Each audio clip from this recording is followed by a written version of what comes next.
technical difficulty. So for anyone who doesn't know, my name is Chris. I am sorry, my title is weird now. It's the Commodities and Procurement Coordinator, just because I do a couple of other things besides TEFAP, including CFAP, and then some other procurement stuff along with it. So I will be going over TEFAP in its past form, its present form, and where it's going to go in the future. And one more thing, Vicki, if you could start with, oh, okay, you did. Okay, great, thank you. She's going to record this so we can pass along to anyone else who isn't on the call with us. All right. Okay, so the agenda. We're going to talk about the past. We're going to talk, we took it over in 2017, the TEFAP program from the Nevada Department of Agriculture. And there's been a couple of different iterations of it. And really there was TEFAP before trade mitigation, TEFAP during trade mitigation, and then we're going to look at the present, where we are in the current status, some compliance based on a NDA review we had, and then some changes that we're going to do to, I guess, compliance a little bit, and then monitor visits. And then we're going to look at the future, how these COVID stimuluses are affecting food in the TEFAP program, and then what's on order through FY21. So I'll give you a little sneak peek of what we're going to see to keep you guys hanging around so you listen to the whole thing. First, we're going to start with a little bit of an overview of how TEFAP works with as far as ordering and funding that we have. So I kind of want to give everyone a baseline understanding of what TEFAP is and how we get the money and how we spend it before we look at how things looked before, present, and for the future. So with the TEFAP program, each state receives an allotment of what we call entitlement funds. And so those are funds we use to purchase food. And so this is based off a 60-40 split of households below the poverty line, that's the 60, and unemployment. And then what also comes into that is obviously population within the state. So Nevada, pretty low population in the scheme of things. California, now that we have California, pretty high population in the scheme of things. So that's how they split out the funding. And then once it's split out by state, it is then split out by TEFAP providers. So here in Nevada, we have two, Southern Nevada, which is 3 Square Food Bank, and they get about 65% of the entitlement funds just because of the population down there. And then Northern Nevada, we get about 35%, and also we're at the food bank up here. So we're the other provider. In California, there's tons of providers. Right now, we're just doing Lassen and Modoc County, which are in the scheme of California, pretty small populations. I actually don't know the breakdown. So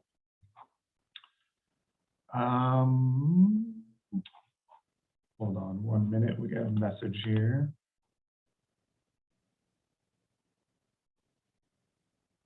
Okay, we'll keep going here. So the entitlement is used to purchase food through the USDA portal. So we get our allotment, we go on there, and really the way we purchase food is the same all the time. Like a lot of the things that are on the portal are the same. We get very few, different items. So that's why you see a lot of the same things through TEFAP. And then there's a couple other ways we receive commodities. So there's bonus offers. These are excess in the supply chain, and the USDA will reach out to us and say, hey, we got excess loads of milk. And that's where all that milk has been coming from that you've been seeing. That's a bonus offer. So too much in the supply chain, they can't sell it, so the USDA buys it. And then trade mitigation. So this was from 2018 to 2020. This was due to trade wars, and it was a way to support farmers. So the government would buy the foods that farmers typically trade overseas, and then they filtered it into TEFAP, or TEFAP is one of the programs, but also CSFP, which is a senior box program, FDPIR, which is Native American commodities, a few different programs, but we saw the bulk of it. And then stimulus, this is what we've been seeing lately. federal funds used to support COVID food insecurity. So anybody, you know, we've seen a lot of people, like Jenny was saying, who are new to the program. I guess we're leaving again. We'll pick up right here when we get back.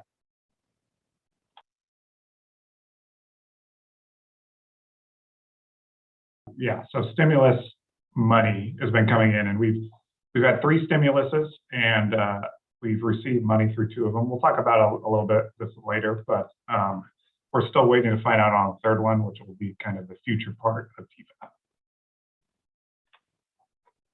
Okay, we're going to look at TEFAP before trade mitigation. And so, like I said, 2017 to 2018 is really kind of the initial form of TEFAP as when it came to us providing it to places in Nevada. So if we look at it from a broad scope, we had 28 partners. We call these entitlement partners. So those are partners that get a specific menu every month. And so if you're one of those, you know who you are. If you're not, you are just ordering off of Agency Express, or you're picking up at a distribution. Right now, California is in this form of where we're just pushing stuff to them. We don't know what that will look like in the future, but we'll talk about that a little bit later. And like I said, bonus offers were available to other partners during this time. And if you look, you can see in 2017, we did just over 1 million pounds of TEFAP, and you can kind of start seeing it creeping up already. So 2018, a little over 3 million pounds. And I think 2018 was really when we started getting full access to what we could order, and then getting that out to the partners. I'm not sure if 2017 was a full year anyway. That might have been a partial year. But 2018 is kind of like our baseline of if we didn't have trade mitigation or stimulus, you know, that's kind of where we're at. And then we look at during trade mitigation. So this was, and we talked about this probably 3 agency conferences ago about the influx of food we were going to see. And so 2019 started, and I put a picture of lentils because everyone loves those, right? You want more? Just kidding. Everyone's shaking their head no. You'll see another one on the next slide. So in 2019, we broadened our scope of who was receiving TEFAP. So we still had those 23 partners, but we blew it up. We went to 99 partners at some point during that year received TEFAP. We had 46 mobile harvest sites. We were able to push it to mobile harvest as well to help, you know, mitigate how much we had coming in. We also did 43 CSFP sites. So those are the senior commodities. And, you know, a lot of those mobile harvest and CSFP, that was fresh items and frozen, same with CSFP. And you can see the total number of pounds we doubled from 2018 to 2019, almost over 7 million pounds. And then we look at the client numbers, and you'll see how it jumps from year to year. I didn't pull the other ones just because it was so, you can kind of see by the pounds how very few clients we were serving. We almost had 3,000 households, 300,000, excuse me, and a little over, 828,000 people served that year. That's a huge number. And we needed to do that because of the amount of food that was coming in. And then if we look at 2020, we'll do the same thing. Another thing, we got the pictures of garbanzo beans. I don't know, we can order some more of those if you'd like, but I don't think so. We dropped a little bit in pantries, and that was just because we had some pantries come on who, you know, there are rules and regulations with the program, and some didn't want to deal with those. So we dropped a little bit, but we kept most of those pantries on. We went up to 66 mobile harvest sites, and this number has jumped because we did lose some sites, and so we had to find new ones, so that number was a little bit higher. And then also pretty close, 48 CSFP sites. And then again, you see we jumped another almost 1 million pounds in 2020. And that doesn't include the CFAP boxes that we received. So if we're looking at government provided food, that number is even greater in the scheme of things. And then if we look at the household numbers and participation, we see a jump from 2019, 2020. Obviously, the pandemic had something to do with that. But we can see how many people utilize the TEFAP program and how, kind of sustaining it was in 2019 and 2020 for the pantries, for us as a food bank. Pretty much across the country, food banks were utilizing TEFAP. So, and then I said I was going to stop. If there was any questions from the past, go ahead and shoot them into where is the chat box here? Yeah, we got a mobile harvest is such a great opportunity for our clients. Yeah, it's great for, places that maybe don't do distributions all the time, especially in the rurals.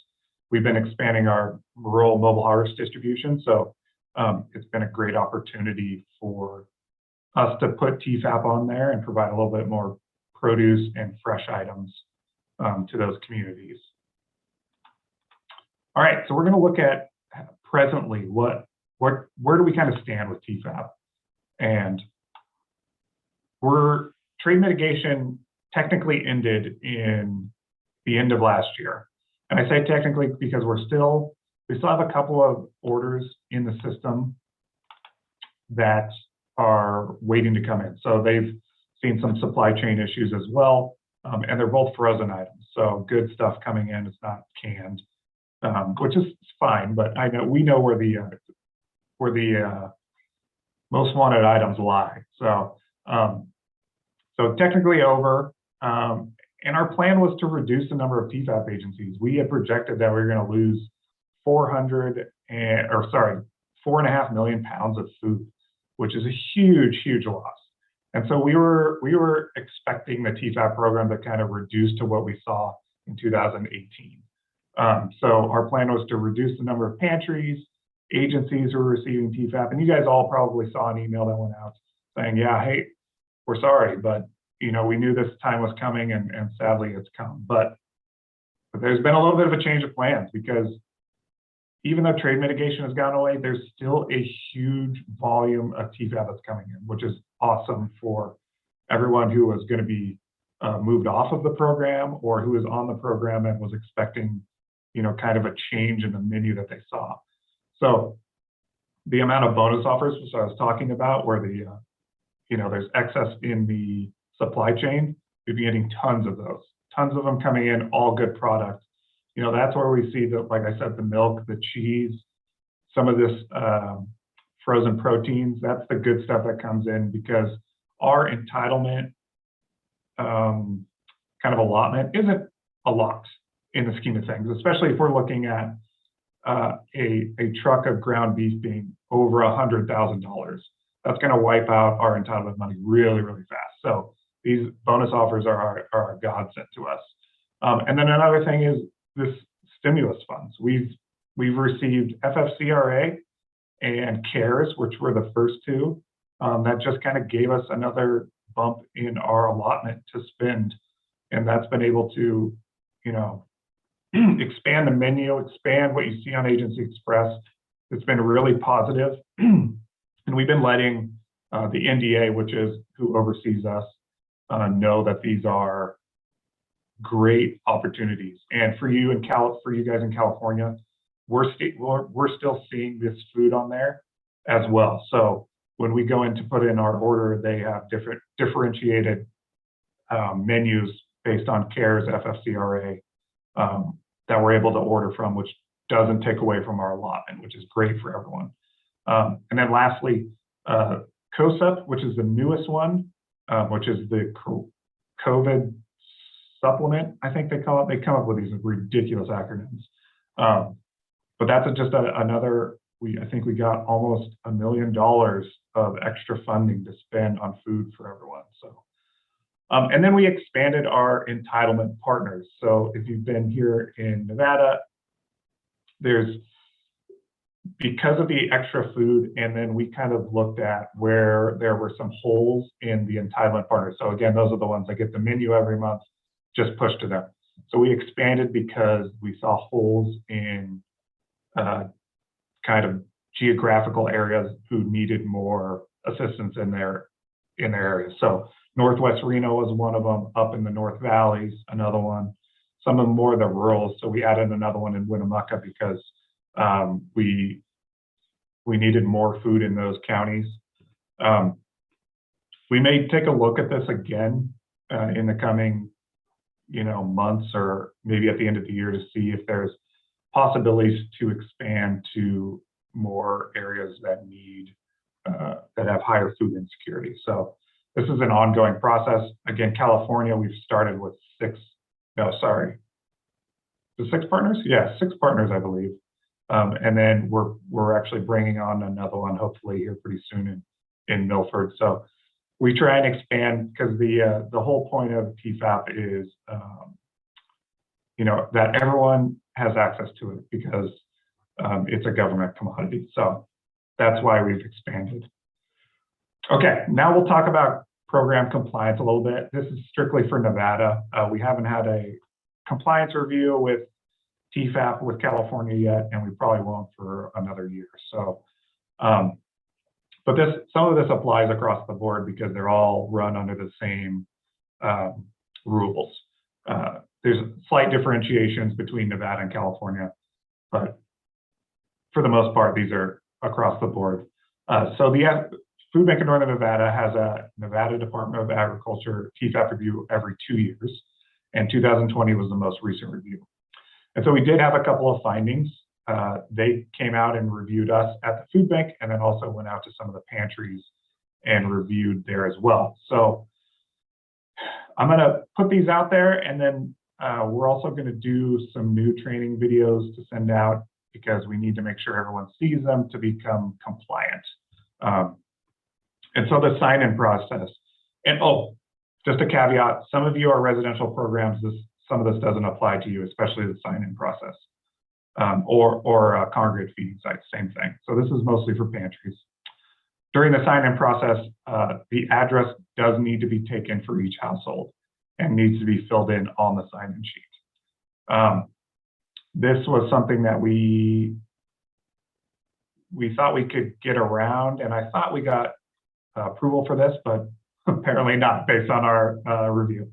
So we had said that if you had a roster and you had everyone's address, that you could do that, that you could just use that. But apparently from our review, that is not the case. So we need to start getting everyone's address. And we'll kind of start this April 1st when we send out the new training videos. And this, if you're on Oasis, you're on the Oasis Plus, you can kind of hold tight because this rules change for you. This is strictly for the sign-in, paper sign-in process. So, and then lastly, the PA and AI will need to be filled out, and this is in the gray section of the sign-in sheet. And this is about how someone certifies. California, you guys don't have this, you just have a strictly income-based certification. Here in Nevada, we have program and income. So there's 2 ways to qualify. Yeah, so again, we'll put videos out, and once everyone reviews that, we'll kind of start there.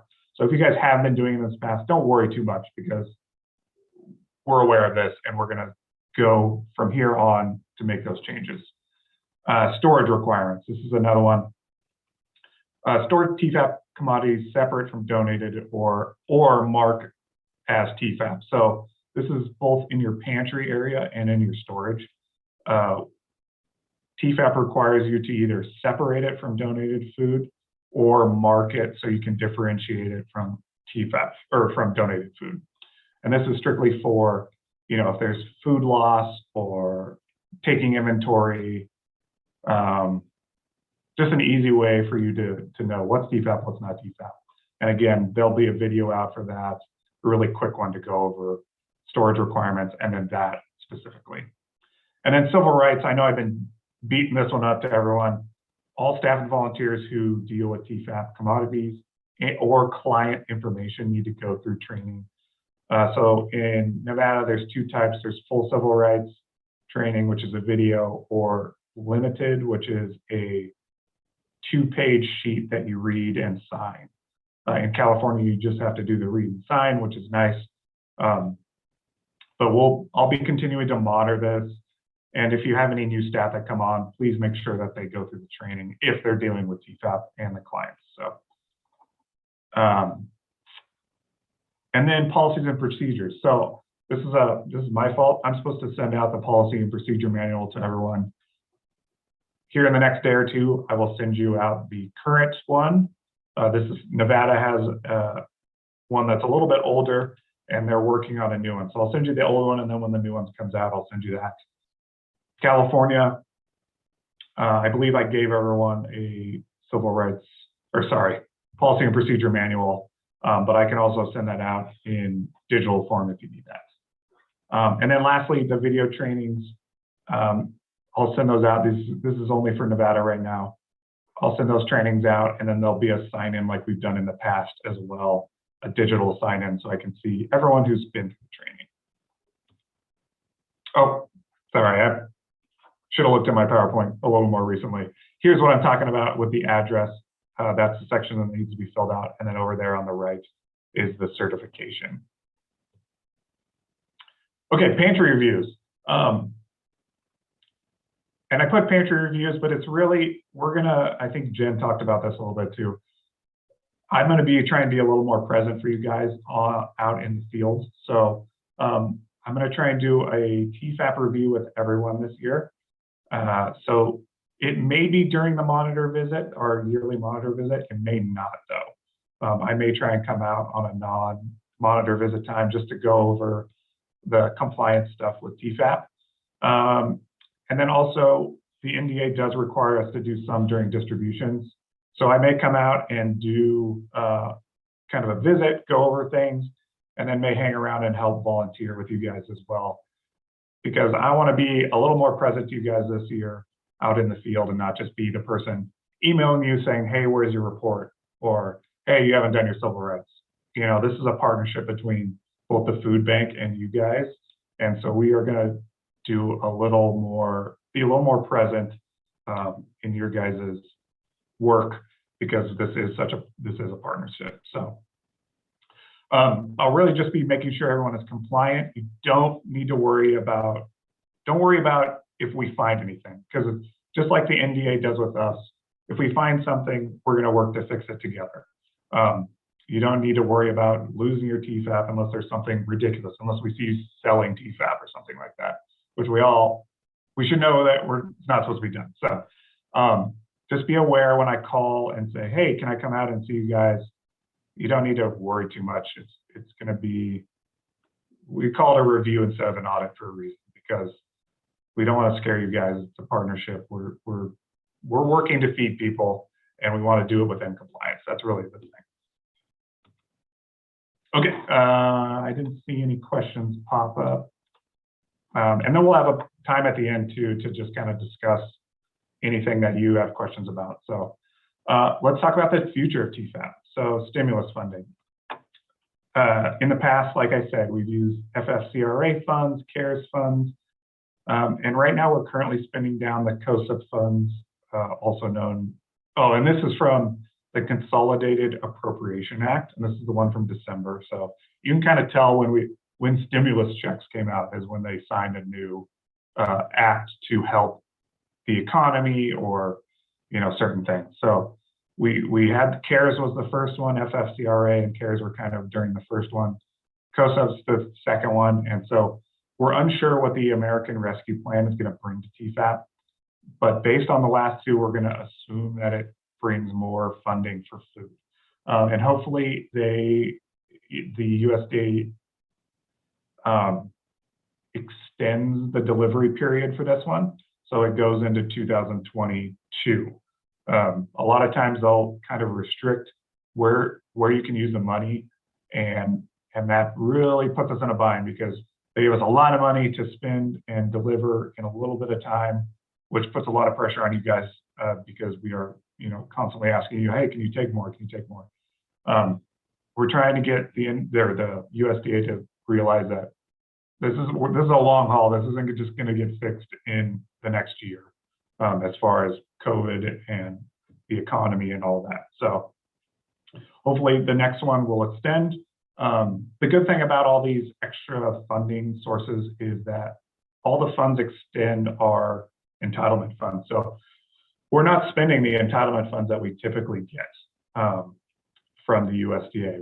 And those roll over as well. So this means that what we don't use from last year rolled over this year, and what we don't use this year will roll over next year. So it's kind of just extending the time where we may have to bring up the topic of reducing TEFAP agencies again. And that's what I said at the bottom here. You know, this means that we're probably not going to have to reduce the amount of TEFAP partners until at least January 2022. Let's not go back to 2020. That would be bad. 2022, which is good for everyone because, like I've been saying, that stuff is really a popular items.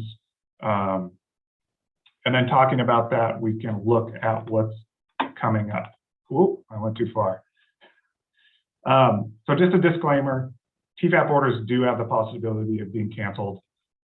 Typically, we see about a 25% cancellation, but we usually have enough in the pipeline that it doesn't have a huge effect on everyone.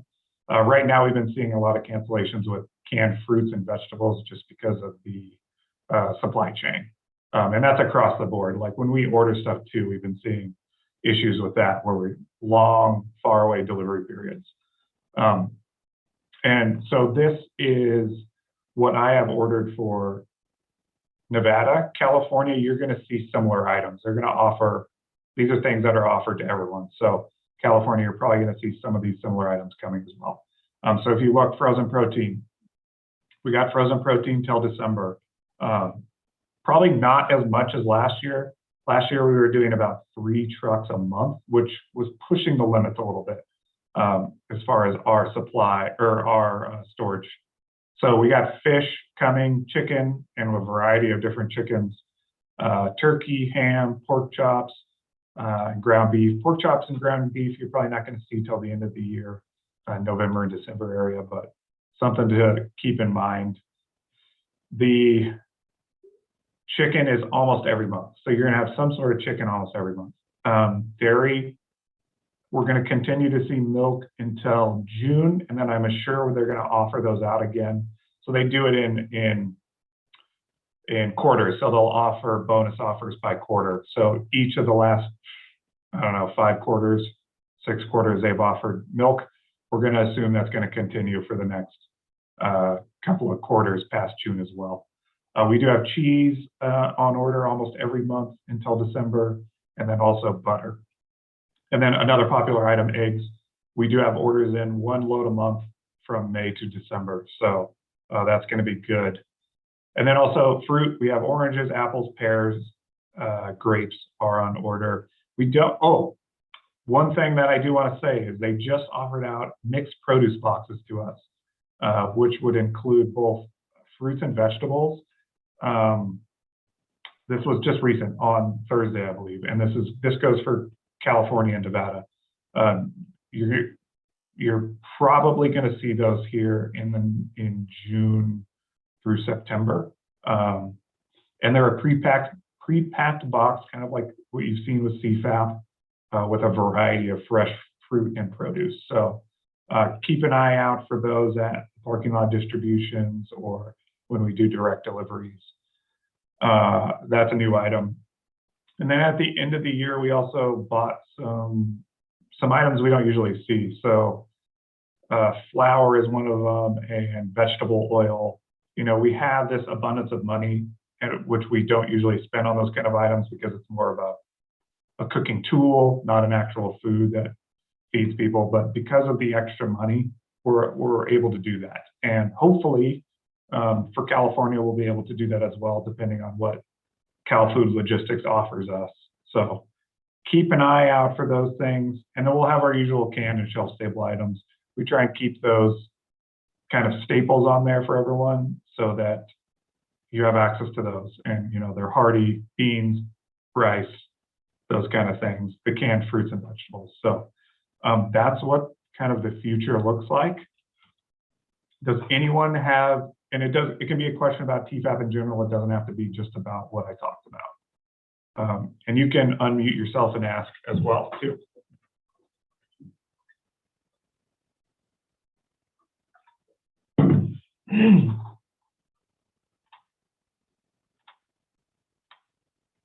Nobody, huh?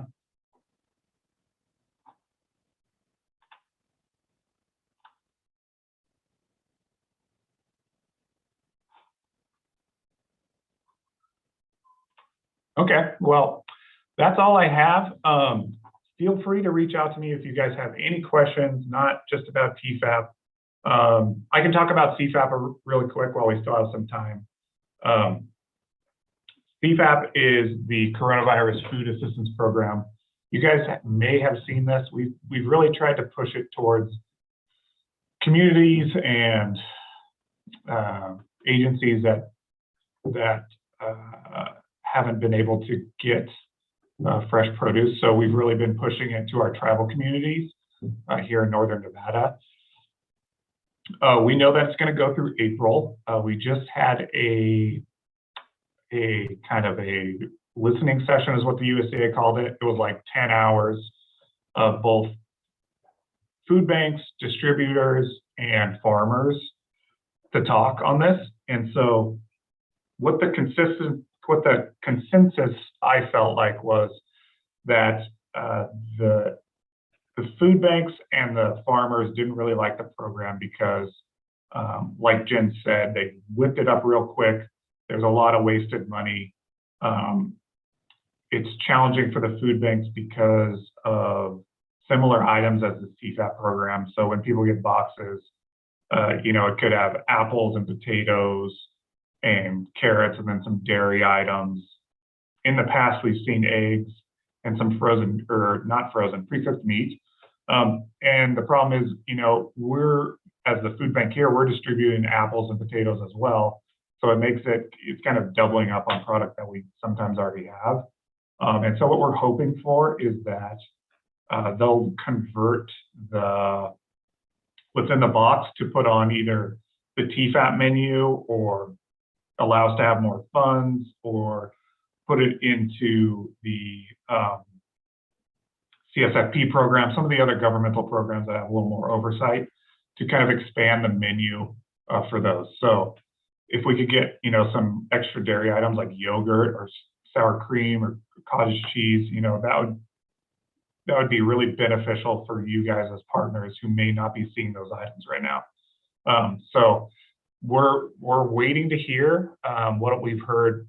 We know that it's going to go through April. It might be extended into May. We haven't heard yet. And then come June, we don't know if the program's going to be around or if it's going to change. So I know Nevada partners, you may be seeing those at PLD or parking lot distributions, direct distributions intermittently. And like I said, a lot of it is because we, are repeating product from what's in the TEFAP program. So California, it runs through Cal Food Logistics still. No, sorry, FoodLink, sorry. Still runs through FoodLink. I'm sure if you don't receive the boxes right now, you can request them through Cal or FoodLink. Sorry, I get those two mixed up all the time. But one thing for you guys to know is we've been offered, what are they called? California boxes. And you may have seen these before. There's shelf-stable boxes. That's really all I know about I'm not totally sure what's in them, but it's something it's standalone box. You can just hand it to a client and it's shelf-stable items. So you may be seeing those in the future as well, as we've been offered those. So I'll keep you guys all updated on that. And that's about all I got. If you guys have any questions, feel free to email them to me. I think you guys all have my email. There's my phone extension. If you guys need anything, if you need more sign-in sheets, if you need one last thing. We're still waiting on the new posters for Nevada income guidelines. Once I get those in, I'll send those out to you. And if you don't receive them, please give me a call. I can send them out to you. So that's all I got. If you guys are don't have any questions. Oh, wait, the chat's up here. Hold on. Yeah, if you guys don't have anything, and if you guys are new to, if you guys don't know about TEFAP and you want to find out more, if you can get into the program, please grab my email, shoot me a message, and I can get that to you. So we'll just hang out for 20 minutes if you guys want to go grab something to eat or use the bathroom before we jump into our next session. Go for it. Thank you all for joining. And I think you guys can actually leave the breakout section, and it goes back.